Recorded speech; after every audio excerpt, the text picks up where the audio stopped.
Okay. Thank you all for having me. Delightful to see you all. I've had such a welcome here. So nice to see so many familiar faces whom I met last night at the reception at the Boathouse. Now old friends of mine. I would love to dazzle you by talking for half an hour, completely off the cuff with no notes and no teleprompter. But this is too big a crowd, too important a subject, and I'm too nervous. So I've written my speech.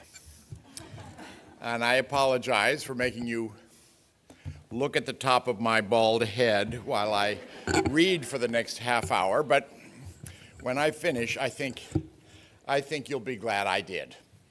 So this is all going to be read material. Good morning, all you friends and supporters of the Autistic Partnership Foundation. See, it's written right there. I'm delighted and honored to be the speaker to launch this year's APF conference.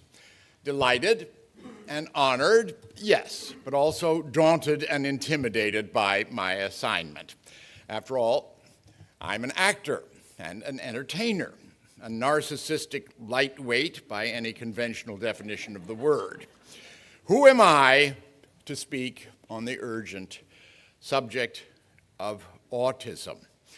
Oh, sure, my heart's in the right place, and I have half a dozen friends who are the parents of autistic sons and daughters, but I have very little direct experience of this puzzling and troubling disability. So why me? I've mulled over this question for weeks now. I've always considered the subject to be profoundly important, so I'm determined to do a good job. By the time I wrap up my remarks, I hope you'll feel vindicated in your choice of this year's APF kickoff speaker. I've had scanty experience of my subject, but not none. In fact, there have been a few episodes in my life when the curtain has parted and I've peered into the mysterious world of autism spectrum disorder, of ASD. Today, while I'll try to resist the actor's urge to make my talk all about me, I'm going to tell you about 4 of these episodes. Think of them as 4 chapters in an extremely short book, a conversation starter for your conference. Taken together, hopefully they will spark a glimmer of illumination in at least some of you. The process of preparing for this speech has certainly been illuminating to me. The first of these 4 episodes took place in the mid-1990s. It was not unlike today's event. A married couple, Ken and Maureen, 2 professor colleagues of my wife Mary, asked me to speak at a banquet for a nonprofit organization they'd founded down in Orange County. The tagline of their organization's mission was fostering creative approaches to educating autistic children. The request came at a time when I was frazzled from overwork, so I hesitated. But Mary told me Ken and Maureen's very sad story. This lovely couple, her good friends, were the parents of 2 autistic children and of a third who had died young. Hearing this, I reconsidered. Just like this time, I fretted that I was unqualified to hold forth on the subject of ASD, but Ken and Maureen made my job easy. For the speech, they asked me to recite a dozen poems that they would select for me. This seemed an odd request. In my experience, poetry readings were often dry, esoteric affairs where most of the audience struggled to conceal their bewilderment, if not boredom. But if Ken and Maureen wanted poems, I would recite poems. Spared an arduous couple of weeks of speech writing, I sighed with relief and accepted their invitation. When the evening arrived, I hastily skimmed the poems that they had chosen before setting off with Mary. At the event, the vast majority of people were parents of ASD children. They came from every walk of life, from plumbers to CEOs, and their kids' autism was the only thing they had in common. Considering that somber fact, the atmosphere at the banquet was amazingly lighthearted and festive. All the attendees, including Ken and Maureen, were happy and energized. They bore no resemblance whatsoever to the crowd at a poetry reading. None of us was prepared for what was about to happen. After dinner, I launched into my recitation. As I read Ken and Maureen's playlist of poems, I began to see why each had been chosen. Each had something to say, however obliquely, about the plight of the parents in the audience and the struggles of their children. The first were warm, familiar poems by the likes of Dickens and Auden and Frost, but gradually the poems began to cut closer to the bone. Anxiety, anger, and anguish crept in. Late in the sequence, there were two poems written by the mother of an autistic boy. The final one was by a young woman in her 20s, writing with sweetness and jewel-like clarity about her own autism. By the time I finished, everyone in the hall was in tears, myself included. I had never experienced a performance like that. We were all completely blindsided with emotion. I was not acting in a play or a movie. I was not using my own words or telling my own story. I was speaking unfamiliar lines, which I had taken no pains to rehearse. I was merely a conduit, channeling the thoughts and feelings of great poets and unwittingly using their words to forge a connection between poet, parent, and autistic child. Emotional and verbal connections are the paramount challenge of parenting such a child. That night, all of us were overwhelmed by the futility of frequent failure and the joy of occasional success in making those precious connections. That was chapter 1. Chapter 2 involves this actual book. This book. It's a book for children. As you can see, I wrote it myself. Over the years, I've published 9 children's picture books, most of them derived from songs and poems I perform in concerts for kids. This one came out in 2007. It's called The Runaway Pancake. Its words are the lyrics to a song I wrote, both based on an old folk tale of the same name.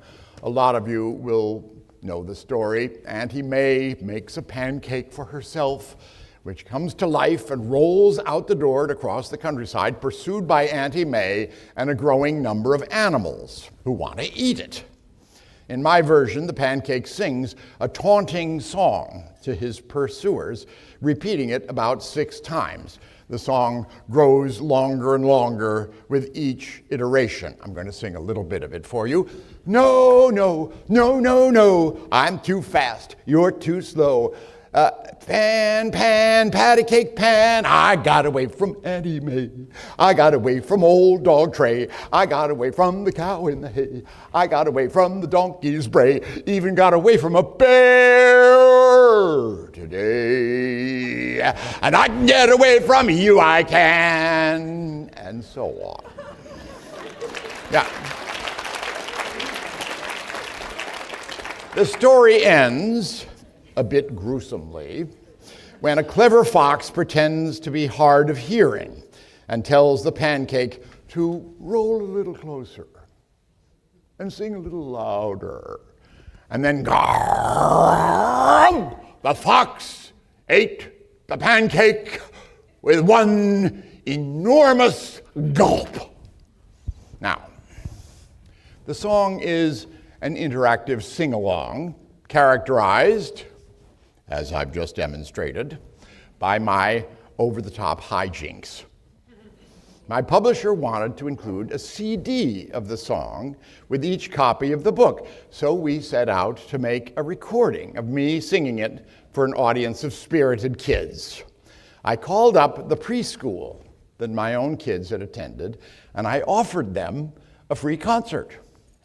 The teachers were happy to accommodate us, but they gently prepared us for one area of concern.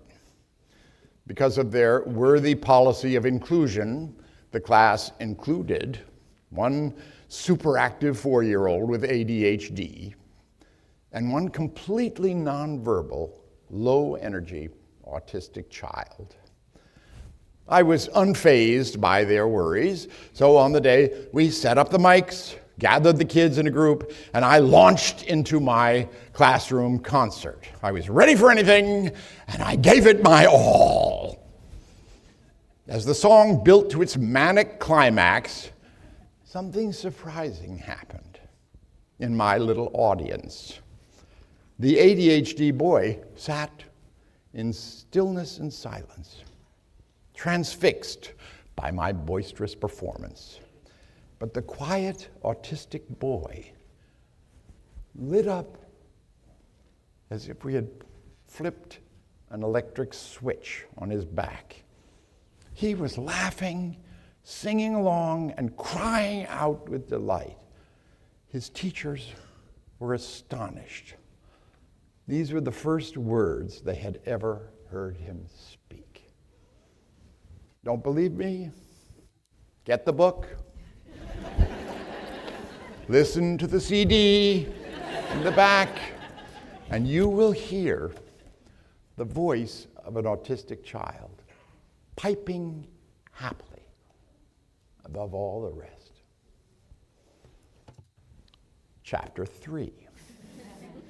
This one features the first time I ever heard the word Asperger's. I'll explain.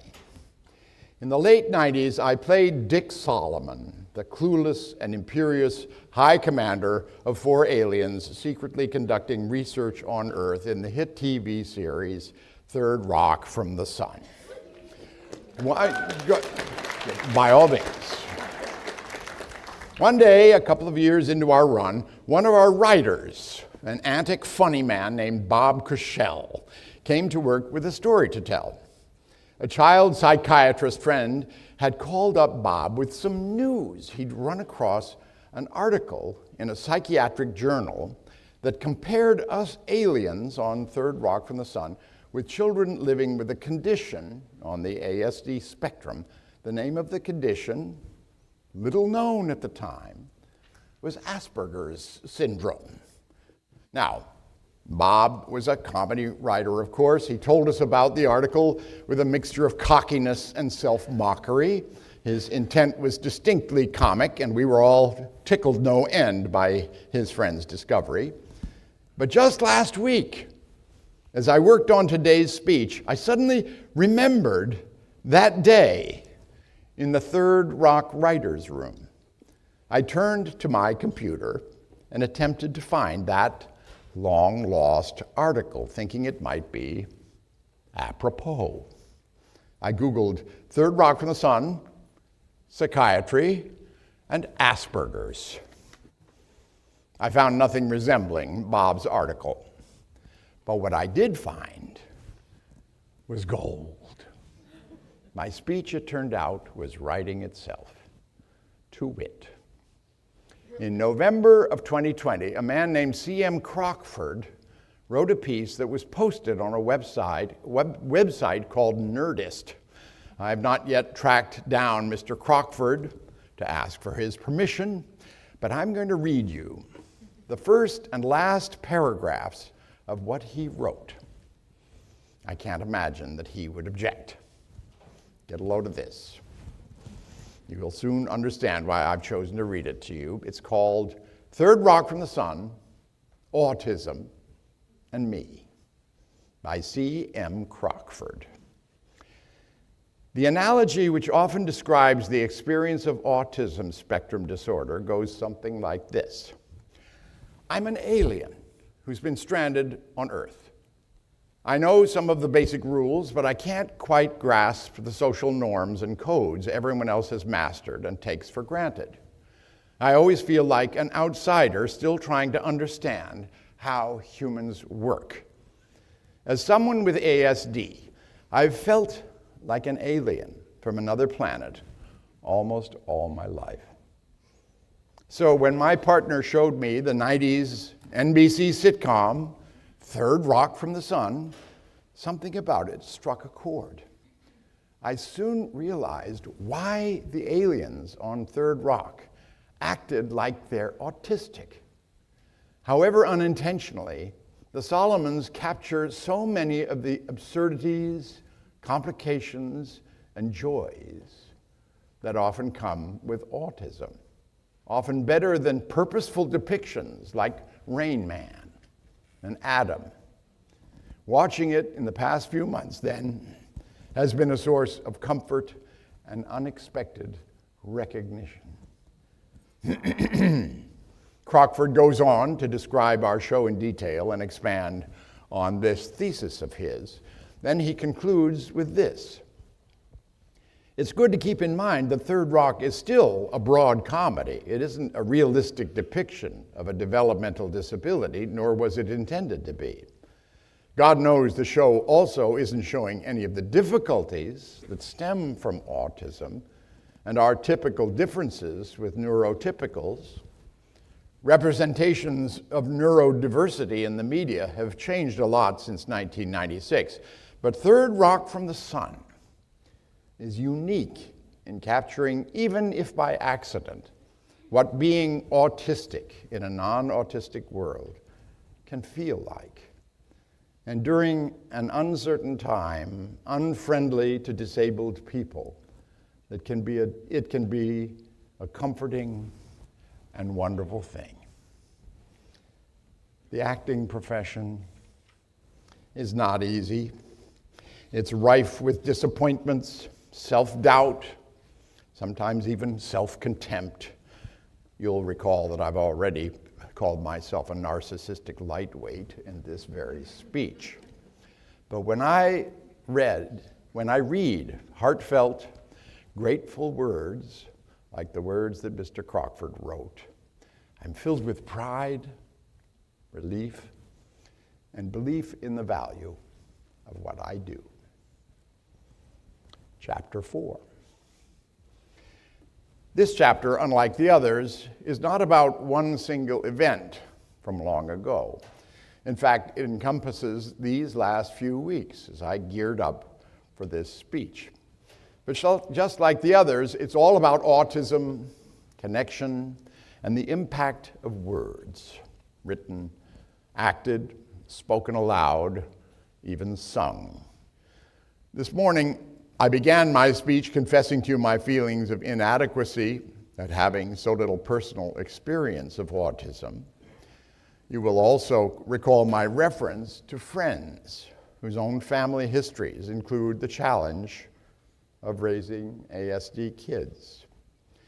Plotting my speech, I decided early on to reach out to these friends, to tell them about my upcoming speaking engagement for APF, and to ask them if they were willing to write a few thoughts, as brief or lengthy as they chose, to tell me something I didn't know about autism in their lives and in the lives of their children. All of them responded, readily, candidly, and at length. In fact, each of them seemed surprised and grateful to have been asked, as if such requests came along too rarely. You can probably imagine how utterly heartbreaking their letters were. But strikingly, they were not doleful or complaining. They were brisk, informative, pragmatic, positive, and every one of them included at least some element of rueful humor. To be sure, there was an occasional sense between the lines of weary acceptance, but in every case, the letters brimmed over with parental love, and in none of them was there a trace of anger or self-pity. Since most of the respondents were my longtime friends and close to my age, their children were mostly adults by now. One writer, for example, was Ed, the father of 3 sons between the ages of 26 and 36. 2 were autistic, with vastly different symptoms. The third was a neurotypical twin, growing up, navigating the difficulties of life with 2 ASD brothers. Ed's long letter describing the harrowing times endured by him, his wife, and all 3 boys began with a short, deeply moving sentence in a paragraph all to itself. It took my breath away. The sentence simply read, "It gets easier." The letter ended with the redemptive news that Chris, Ed's neurotypical twin boy, had chosen the career of a teacher in special education. Another letter came from Elizabeth, the wife of a close actor friend of mine and the mother of Ava, 33 years old and nonverbal with autism. Elizabeth also wrote at length and concluded with these words: "The most important day on this journey with Ava for me was a day long ago, the day of acceptance. This is who she is and how she is. Love her, adapt in ways to make her more comfortable, happy, keep her as safe as possible, help her to be healthier, and understand how she may learn things in a way she was able to. Love and acceptance, the best cure ever." Finally, there was a much shorter letter from a friend and colleague named Peter Roth and his wife, Andrea, whose beloved autistic daughter, Erica, has also grown into adulthood.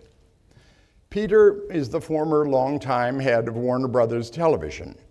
He and Andrea have steered hundreds of thousands of dollars toward helping medical science unlock the complex secrets of ASD. Instead of his own letter, Peter referred me to a short piece called "Welcome to Holland," written by someone else. This someone else was Emily Pearl Kingsley, a children's book writer and the mother of a disabled child. Peter wrote that her words expressed his experience as Erica's parent more concisely and beautifully than he ever could. With Ms. Kingsley's simple homily, Peter had provided me with the perfect coda for this speech. I'm going to conclude my remarks by reading it to you. It's written in prose, but it's as poetic as anything I read to those parents at Ken and Maureen's banquet all those years ago. I read it in grateful tribute to Ron Leaf and his sons, to Dara Khosrowshahi and his wife Sydney Shapiro, to all the people of the Autism Partnership Foundation, and to Lisa Maravich, our dear friend, who extended APF's invitation to Mary and me. You are all you're all miracle workers who are changing so many lives for the better, the lives of both ASD children and their parents alike. In warm thanks to all of you for inviting me to speak, here is Welcome to Holland by Emily Pearl Kingsley.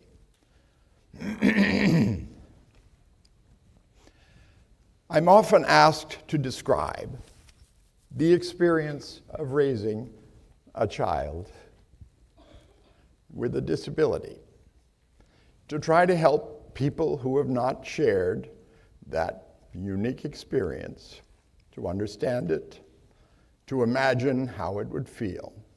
It's like this. When you're going to have a baby, it's like planning a fabulous vacation trip to Italy. You buy a bunch of guidebooks and make your wonderful plans, the Colosseum, the Michelangelo David, the gondolas in Venice. You may learn some handy phrases in Italian. It's all very exciting. After months of eager anticipation, the day finally arrives. You pack your bags and off you go. Several hours later, the plane lands. The flight attendant comes in and says, "Welcome to Holland." Holland, you say? What do you mean Holland? I signed up for Italy. I'm supposed to be in Italy. All my life I've dreamed of going to Italy. But there's been a change in the flight plan. They've landed in Holland, and there you must stay. The important thing is that they haven't taken you to a horrible, disgusting, filthy place of pestilence, famine, and disease. It's just a different place.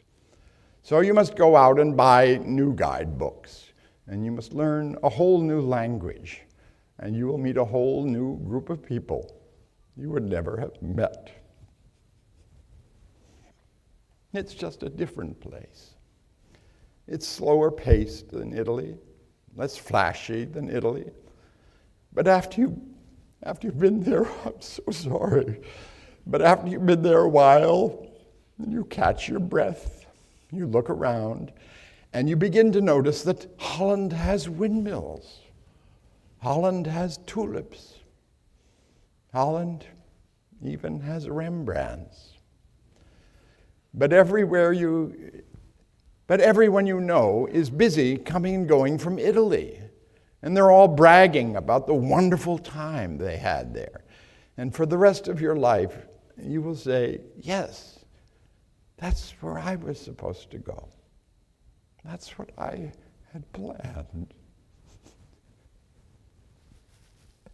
And the pain of that will never, ever go away, because the loss of that dream is a very significant loss. But if you spend your life mourning the fact that you didn't get to Italy, you may never be free to enjoy the very special, very lovely things about Holland. Thank you.